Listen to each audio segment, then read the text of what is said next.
तो आप सभी को नमस्ते प्रणाम। मैं आपका अपना ठाकुर प्रखर सिंह और रात के 10 बज चुके हैं और कहानी का जो सिलसिला है बदस्तूर जारी है। कायदे से कल कहानी सुनानी थी, लेकिन कल जैसे ही मैं कहानी रिकॉर्ड करने बैठा, अचानक से बगल की एक दादी हैं, उनकी तबीयत कुछ ज़्यादा ही ख़राब हो गई। अचानक से बेहोश हो गई। बेहोश होने के बाद फिर बॉडी एकदम ठंडी। उनके घर से कुछ लोग बेचारे भागे भागे आए, चूँकि उनके घर में कोई पुरुष था नहीं। तो मैं भी मौके पर गया। उसके बाद देखा उनकी तबीयत काफ़ी ख़राब थी। पहले तो एक लोकल डॉक्टर को बुलाया, लेकिन कुछ वो समझ नहीं पाया। उसके बाद उन्हें लेके हॉस्पिटल जाना पड़ा। वहाँ पे फिर डॉक्टरों ने चेक किया तो पाया कि उनको कुछ शुगर की समस्या हुई थी, और अभी कल या परसों में ही उन्होंने फिर दवा ली थी डॉक्टर को दिखा के। अब दवा उन्होंने खा ली, उसके बाद उन्होंने कुछ खाया नहीं, तो उनका जो शुगर लेवल था अचानक से एकदम डाउन हो गया था। और शायद थोड़ी सी और देर हुई होती तो कोई अप्रिय घटना घट जाती, लेकिन किस्मत सही थी और हम लोग मौके पे पहुंच गए और हॉस्पिटल लेके गए और उनकी जान बच गई। अब फिर उनको डिस्चार्ज करा के वापस लाने में लगभग रात के 10 से ज़्यादा हो गए थे, तो इस वजह से कहानी में सुना नहीं पाया। कई लोगों ने कमेंट भी किया कि आजकल आप गैप बहुत ले रहे हैं, तो एक मेडिकल इशू था तो मुझे जाना ही पड़ा। एक अपडेट थी। अब आते हैं आज की कहानी की बात करते हैं। और आज की कहानी की बात करूँ तो आज की कहानी वास्तव में बड़ी हैरान करने वाली कहानी है। जो गरीब हैं वो पैसे के लिए परेशान है, जो अमीर हैं वो भी पैसे के लिए परेशान है। तो कभी कभार ये सोचना पड़ जाता है कि आखिर गरीब परेशान है तो अमीर क्यों, और जब अमीर भी परेशान है तो गरीब से अमीर बनना ही क्यों। जो ईश्वर ने दे रखा है उसे में खुश रहें। क्योंकि ये जो कहानी मैं आपको सुनाने जा रहा हूँ, ये कहानी ऐसी है। कहानी एक ऐसे करोड़पति की है, और एक करोड़पति की एक ऐसे नालायक औलाद की है जिसने जो कुछ किया वास्तव में आज एक पूरे राज्य में चर्चा का विषय बना हुआ है। कहानी कर्नाटक की है। कर्नाटक में एक जिला लगता है गंडक जिला, इसी गडक जिले की है। दरअसल इस कहानी की शुरुआत होती है इसी साल के इसी महीने से, यानी अप्रैल साल 2024। इसी गडक जिले में एक शख्स रहा करते थे जिनका नाम है प्रकाश बागले। प्रकाश बागले बीजेपी के कद्दावर नेता थे, वहाँ के लोकल पॉलिटिशियन उस पूरे जिले के। उनकी बीवी जिनका नाम था सुनंदा वागले, उनका बेटा जिसका नाम था कार्तिक वागले। प्रकाश वागले ने 2 शादियां की थी। पहली शादी से एक दूसरा बेटा था जिसका नाम था विनायक वागले। अब पैसे की कोई कमी नहीं थी, वहाँ के बीजेपी के वो पॉलिटिशियन थे। अब बीजेपी इस टाइम सेंट्रल में भी है, तो इस वजह से उनकी नाम को लेके चारों तरफ एक मकबूलियत थी। उनका जो बेटा था कार्तिक, वो भी पॉलिटिक्स में काफ़ी एक्टिव था। इधर जो विनायक वागले थे वो जो म्यूनिसिपल कॉरपोरेशन है उसके वाइस प्रेसिडेंट थे। तो चारों तरफ नाम, चारों तरफ रुतबा, चारों तरफ शोहरत, पैसे की कोई कमी नहीं। 2 बेटे थे, अलग अलग फील्ड में दोनों काम करते थे। इसी बीच जो कार्तिक वागले है, अब चूंकि उसकी शादी की उम्र हो चुकी थी, तो शादी की उम्र होने के बाद उन्होंने फिर रिश्ता देखना चालू किया। इत्तेफाक से इतनी अच्छी फैमिली थी कि अलग अलग जगहों से कई रिश्ते आए। हर लड़की को इन्होंने जांचा परखा कि कौन इस परिवार की बहू बनने के लिए परफेक्ट है। प्रकाश वागले की जो वाइफ सुनंदा है, वो भी अपने तरीके से हर लड़की से बातचीत करती, उसके बारे में जांच पड़ताल करती। ऐसे ऐसे करके फिर अंत में एक लड़की पूरे परिवार को पसंद आती है। पसंद आने के बाद फिर ये हुआ कि इस लड़की से शादी की जाएगी। तो शादी की जब बात हुई तो फिर एक प्लान बना कि शादी जो है साल 2025 तक करेंगे, लेकिन उससे पहले सगाई कर लेते हैं। बात सगाई की हुई, तमाम रिश्तेदार आए, तमाम हित मित्र आए, और सबसे खास इस परिवार का एक दूसरा परिवार था जिसे कहा जाता था हादीमनी परिवार। जब शादी की बात हुई और इधर सगाई की बात हुई कि सगाई होने वाली है, तो इस परिवार के सबसे खास जो परशुराम हादीमनी थे, वो 2 लड़कियों के साथ जो उनके घर की थी, लक्ष्मी हादीमनी और आकांक्षा हादीमनी, इनके साथ आके इसी परिवार के साथ रहने लगते हैं।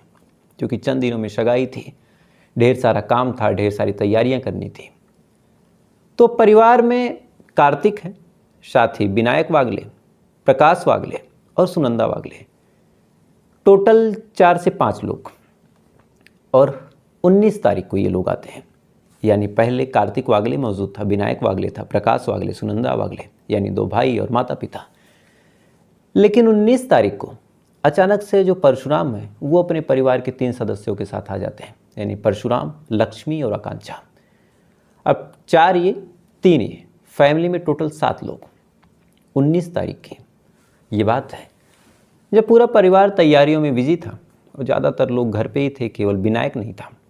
उसी दौरान अचानक से दरवाजे पे कुछ आहट होती है। अब दरवाजे पे आहट हुई तो परिवार को लगा कि शादी ब्याह का घर है, कोई आया होगा मिलने।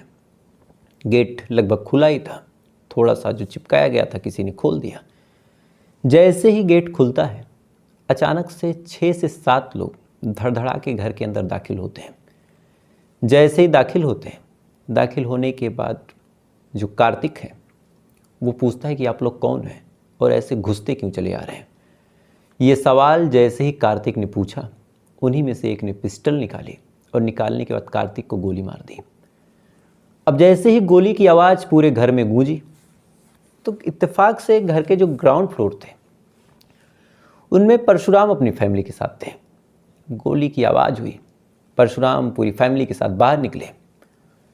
जैसे उन्होंने बचाने की कोशिश की, कुछ बोलने की कोशिश की, ये जो लोग आए थे 7-8, इन्होंने अपने अपने असलहे निकाले और फिर परशुराम की तरफ एम करके फायर कर दिया।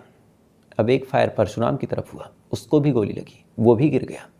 इधर लक्ष्मी भागी भागी आई, उसने बचाने की कोशिश की, लड़ने की कोशिश की, एक गोली उसे भी मार दी गई। इसी दौरान 16 साल की जो बिटिया थी आकांक्षा, जो अपने फैमिली का ऐसा हाल देखती है कि परशुराम को भी गोली मार दी गई, लक्ष्मी को भी गोली मार दी गई, तो वो भी भाग के आ जाती है, चीखने लगती है, चिल्लाने लगती है। इसी दौरान उसे भी गोली मार दी जाती है। यानी चंद मिनटों में पहली गोली कार्तिक को लगी, फिर परशुराम को लगी, फिर लक्ष्मी को लगी, फिर आकांक्षा को लगी।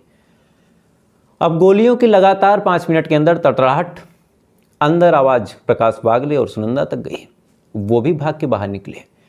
लेकिन जैसे उन्होंने देखा कि घर के अंदर ये तमाम चीज़ें हो रही, 4 लाशें पड़ी हैं, 7-8 हमलावर खड़े हैं, तो फ़ौरन जो प्रकाश वागले हैं, चूँकि उन्होंने अपने परिवार को महफूज रखने के लिए तमाम तरह के सिस्टम बना रखे थे, तो एक अलार्म सिस्टम लगाया था उन्होंने। फ़ौरन उस अलार्म सिस्टम को वो दबा देते हैं, जिस वजह से पूरे घर में एक तेज़ अलार्म बजने लगता है। अब जैसे ही अलार्म बजा, ये जो हमलावर थे इनके कानों में अलार्म की आवाज़ पहुंची, फ़ौरन ये लोग वहाँ से भागने लगते हैं। अब हमलावर वहाँ से भाग जाते हैं। अंदर 4 लाशें पड़ी हैं, छत की तरफ प्रकाश वागले और सुनंदा खड़ी हैं। दोनों चंद मिनट तक तो पहले इंतज़ार करते हैं। इंतज़ार करने के बाद जैसे तैसे करके पहले तो हिम्मत जुटाते हैं देखने के लिए कि हमलावर हैं या चले गए, कहीं ऐसा तो नहीं कि हम लोग नीचे जाएं, वो लोग वापस आ जाएं। अच्छा, ये भी नहीं पता कि ये लोग मारने किसके आए थे, इनका उद्देश्य क्या था। ये तमाम चीज़ें ये लोग पहले तसल्ली करते हैं कि हमलावर चले गए। उसके बाद धीरे धीरे करके प्रकाश वागले और सुनंदा नीचे उतरते हैं। उतरने के बाद सबसे पहले अपने बेटे कार्तिक को चेक करते हैं। जब उसे चेक करते हैं तो पता चलता है कि कार्तिक की सांसें टूट गई हैं, यानी उसके अंदर जान नहीं बाकी है। उसके बाद परशुराम को चेक करते हैं, लक्ष्मी को चेक करते हैं, आकांक्षा को चेक करते हैं, लेकिन गोली इतनी क्लोज रेंज से मारी गई थी कि किसी के भी अंदर जान नहीं बची थी। फ़ौरन रोना पीटना मच जाता है। आसपास के तमाम लोग इकट्ठा होते हैं, शोर सुनते हैं। अब जैसे ही आसपास के तमाम लोग इकट्ठा होते हैं, इसी बीच किसी ने पुलिस को फ़ोन कर दिया। पुलिस भी भागी भागी पहुंची कि इतने बड़े घर में इस तरह से 4 कत्ल हो गए। अब पुलिस जब आती है तो आने के बाद बड़ा हैरान होती है, क्योंकि मामला एक पहले तो बड़े आदमी का था और दूसरा एक बेहद पॉश इलाके में था, और तीसरा इस तरह से दिन दहाड़े 7-8 लोग घर के अंदर दाखिल हों और 4 कत्ल कर दें। और इस कत्ल की सबसे हैरान करने वाली बात ये थी कि अगर प्रकाश वागले को मारा गया होता, सुनंदा वागले को मारा गया होता, कार्तिक को मारा गया होता, तो ये माना जा सकता था कि किसी से पब्लिक का या फिर किसी से पर्सनल कोई दुश्मनी रही, उसने आया और बदला ले लिया। लेकिन यहाँ पे एक दूसरा परिवार जो हादीमनी फैमिली थी, वो महज यहाँ दोस्ती रिश्तेदारी निभाने आई थी। किसी शख्स की ऐसे परिवार से क्या दुश्मनी, अगर ऐसे परिवार से दुश्मनी तो पहली गोली कार्तिक को क्यों लगी। अब ये तमाम सवाल पुलिस वालों को परेशान कर रहे थे। इसी बीच जो बड़ा बेटा था विनायक वागले, जब उसे खबर मिली वो भी बेचारा भागा भागा आया। आने के बाद पहले अपने भाई की ऐसी हालत, फिर दोस्तों रिश्तेदारों की ऐसी हालत। बदहवास पुलिस वालों से कहता है कि साहब जांच पड़ताल कीजिए, जो कातिल है उसे ढूंढ के निकालिए। पुलिस वाले भी इधर जी जान से जांच पड़ताल में जुटते हैं। सबसे पहले जो कयास लगाया गया कि शायद ये जो लोग आए थे वो लूटपाट के लिए आए थे, क्योंकि उन्हें पता था कि शादी का घर है और कुछ गहने होंगे, ढेर सारा पैसा होगा, तो चलो लूट लेते हैं। लेकिन इत्तेफाक से जब पूरे घर को और उस पूरे क्राइम सीन को चेक किया गया तो किसी भी शख्स के बदन से, किसी भी अलमारी से, किसी भी दराज से ना कोई पैसा गायब था, ना कोई ज्वेलरी गायब थी। यहाँ तक चाहे लक्ष्मी हो चाहे आकांक्षा हो, इन्होंने कान में जो कुछ पहने थे, गले में जो कुछ पहना था, वो भी नहीं निकला था। तो लूटपाट तो यहाँ नहीं हो सकता। इसके बाद अब प्रकाश वागले और सुंदर वागले, विनायक वागले से पूछा गया कि भैया आपकी किसी से कोई दुश्मनी रही है। अब इनसे जब पूछा गया तो ये भी परेशान कि दुश्मनी, लड़ाई झगड़े छोटे मोटे हो गए थे कभी। अब राजनीति में थे तो कई ऐसे दुश्मन थे, लेकिन वो राजनीतिक विरोधी थे। किसी से ऐसी कोई रंजिश या फिर किसी से ऐसी कोई दुश्मनी थी ही नहीं कि ये लोग जान लेने पे उतारू हो जाएं। अब पुलिस वाले 2 टीमों में बढ़ जाते हैं जब कहीं से कोई जानकारी नहीं मिली। पहली टीम मोटिव पता कर रही थी कि आखिर कत्ल हुआ है तो उसके पीछे वजह क्या है, और दूसरी जो टीम थी वो शूटरों के पीछे पड़ी हुई थी, यानी जो लोग आए और कत्ल करके चले गए तो गए कहाँ। अब एक टीम पूरे फैमिली का बैकग्राउंड खंगाल रही, दूसरी टीम अलग अलग जगहों पे कैमरे चेक कर रही, अलग अलग टोल नाकों पे नाकाबंदी करके बैठी है। अब ये दोहरा काम जब पुलिस वालों ने करना शुरू किया, इत्तेफाक से किस्मत ने भी साथ दिया। जब इस फैमिली का बैकग्राउंड खंगाला जा रहा था तो एक चीज़ पता चली, और ये चीज़ आज के टाइम में तो काफ़ी है किसी कत्ल को करवाने के लिए। दरअसल ये पता चला कि जो कार्तिक वागले और विनायक वागले हैं, ये सगे भाई नहीं थे, ये सौतेले भाई थे। यानी दोनों के बाप तो एक थे लेकिन माँ अलग अलग थी। और इसी में हैरान करने वाली बात ये थी कि जो विनायक वागले है उसका अपने माता पिता से और अपने भाई से संबंध बड़ा अच्छा नहीं है। और तीसरी और सबसे हैरान करने वाली बात जो पता चली कि प्रकाश वागले ने अपने वारिस के रूप में कार्तिक को चुना था और विनायक को ज़्यादातर चीज़ों से किनारा कर दिया था। अब ये 3-4 चीज़ें जब पुलिस वालों को पता चली, और एक ख़ास चीज़ जब ये लगा कि पूरा परिवार घर में मौजूद था तो विनायक कहाँ था, तब कहीं ना कहीं पुलिस वालों की जो शक की सुई है वो विनायक की तरफ भी घूमती है। अब विनायक की तरफ जब शक की सुई घूमी तो फिर पुलिस वालों ने विनायक की कुंडली खंगालनी शुरू की, तमाम तरह से पड़ताल की, तमाम लोगों से उसके बारे में पता किया, कहाँ उठता है, कहाँ बैठता है, इस बीच किससे किससे मिला था। तो जब ये तमाम चीज़ें विनायक के बारे में खंगाली गई तब पता चला कि विनायक पिछले कई दिनों से अलग अलग लोगों से मिल रहा था। ऐसे लोग जिनका क्रिमिनल रिकॉर्ड हो, ऐसे लोग जो क्राइम के क्षेत्र में अपना नाम कर रहे हैं, ऐसे लोग जिनका क्राइम ही पेशा हो। अब घर में इस तरह का हादसा होना और साथ ही खुद के बेटे का ऐसे ऐसे लोगों से मिलना, अब पुलिस वालों ने कहा कि हो ना हो विनायक कुछ जानता है।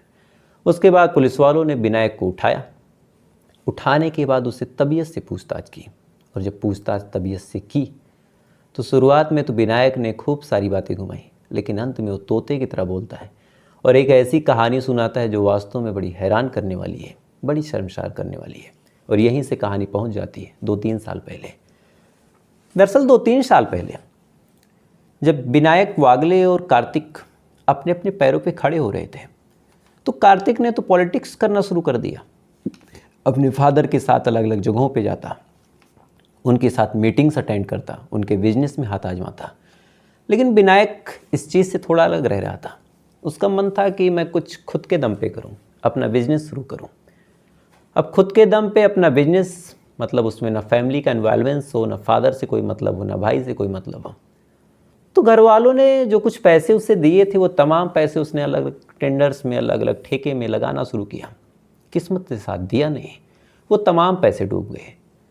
अब वो तमाम पैसे डूब गए, इधर इसे एक उम्मीद थी कि अब नहीं तो कब, आज नहीं तो कल तरक्की मिलेगी।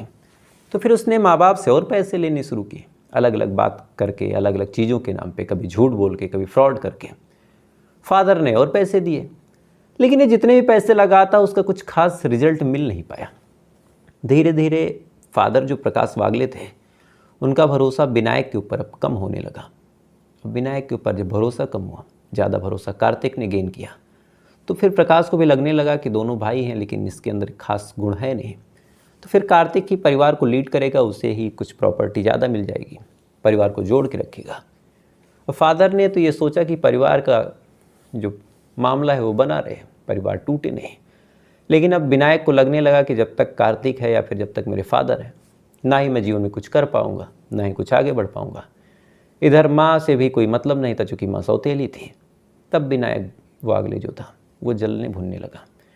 और वहीं से फिर उसने सोचा कि अगर मेरे फादर, मेरी मदर और मेरे जो भाई हैं, इनको रास्ते से हटा दें तो करोड़ों अरबों की जो प्रॉपर्टी है ये मेरे नाम हो जाएगी। लेकिन अब हटाएं कैसे? तो उसके लिए फिर उसने सूटर खोजने शुरू किए। अलग अलग सूटर उसने खोजे और इसी दौरान उनकी मुलाकात, यानी जो विनायक वागले थे, उनकी मुलाकात होती है फैराजी से। फैराजी से मुलाकात हुई, 65 लाख रुपए में सौदा तय हुआ। और सौदा ये नहीं था कि तुम महज मारोगे, सौदा ये था कि तुम घर में घुसोगे, घर में तुम्हें 4 लोग मिलेंगे, एक कार्तिक, एक प्रकाश वागले, एक सुनंदा वागले, और हो सकता है कि मैं खुद। तो अगर मैं रहूं तो मुझे छोड़ देना, ना रहूं तो परिवार में टोटल 3 लोग होंगे। तो इन तीनों को तुम मारना, उसके बाद घर में लूटपाट करना, और लूटपाट करने के बाद जो पैसे और ज्वेलरी मिलेंगी वो मुझे दे देना, उसे तुम मत लेना। बाकी 65 लाख रुपए तुम्हें मिल जाएंगे। अब 65 लाख रुपए कोई छोटी रकम नहीं होती, बहुत बड़ी रकम होती है। पूरा प्लान बना। प्लान बनने के तहत अब फैराजी को लोकेशन बता दी गई। फैराजी ने बाकायदा रेकी किया, अपने अलग अलग दोस्त उसने अलग अलग जगह से बुलाए, कुछ मुंबई से बुलाए, कुछ कहीं और से बुलाए। तो बुलाने के बाद फिर पूरा प्लान फिक्ट हुआ। उसके बाद कहा गया कि 19 तारीख को पूरे प्लान को एग्जीक्यूट किया जाएगा।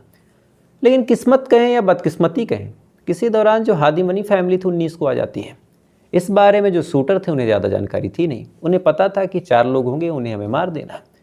तो जैसे ही शूटर घर के अंदर दाखिल होते हैं तो कार्तिक को देखते हैं तो पहली गोली कार्तिक को चला देते हैं। कार्तिक वहीं ढेर हो गया। दूसरी गोली निशाने पे आ जाते हैं प्रकाश, यानी प्रकाश नहीं, कायदे से परशुराम। दूसरी गोली परशुराम को मार दी गई। लेकिन अब उसी दौरान प्रकाश भी नज़र आने लगते हैं, फिर सुनिंदा दिखने लगती है, फिर लक्ष्मी दिख जाती है, फिर आकांक्षा दिख जाती है। तो ये जो शूटर थे वो घबरा जाते हैं। इन्हें लगता है कि अब कितने लोग हैं और न जाने अभी और कितने हों, तो जल्दी जल्दी सामने जो आए बस फायर मार दो, ताकि ये लोग पीछा ना करें और पकड़ न लें और यहाँ से रफू चक्कर हो लो। ऐसा ही इन्होंने किया। लक्ष्मी, आकांक्षा, परशुराम और कार्तिक को गोली मारी। उसके बाद वहाँ से भागने लगे। ना ही इन्होंने कोई लूटपाट करी, ना ही कोई चीज़ वहाँ से चुराई, जिससे ये मामला लूटपाट का लगा ही नहीं। और पुलिस वाले फिर अलग अलग रेंज में जांच पड़ताल करते रहे। अब ये पूरी कहानी जब विनायक वागले ने सुनाई तो जो दूसरी टीम थी उसने फिर फैराजी की तलाश शुरू की। फैराजी के अलग अलग गुर्गों को, कुछ को मुंबई से, कुछ को इसे गढ़ जिले से और कुछ को अलग अलग जगहों से गिरफ्तार किया। गिरफ्तार करने के बाद जब सबसे पूछा गया, और आज की ही ये कहानी है, तो सब ने यही कहानी सुनाई सेम, कि इस वजह से कत्ल हुआ। तो अपने आप में चाहे प्रकाश वागले हों, आज वो भी शर्मसार हैं, परेशान हैं कि घर में ही दुश्मन पाल रहे थे। तो फिलहाल ये थी पूरी कहानी। और सवाल जवाब का सिलसिला कल हो नहीं पाया, तो कल का सवाल आज मैं पूछ लेता हूँ फिर से, और नाम भी कुछ लोगों का बाकी था, कि दुनिया की पहली साइकिल किसे कहते हैं, यानी उस साइकिल का आविष्कार जो सबसे पहले हुआ उसका नाम क्या था? अगर आपको पता हो तो कमेंट करके बताइएगा।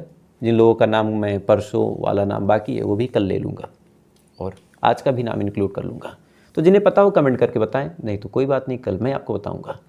साथ ही ऐसी वीडियो देखने के लिए, ऐसी कहानियों को सुनने के लिए वीडियो को लाइक कीजिए, चैनल को सब्सक्राइब करके अपना प्यार दीजिए। तो आपसे कल फिर मुलाकात हुई किसी दूसरी कहानी के साथ। तब तक अच्छे रहिए, खुश रहिए, अपना ख्याल रखिए, अपने देश का ख्याल रखिए। जय हिंद, वंदे मातरम।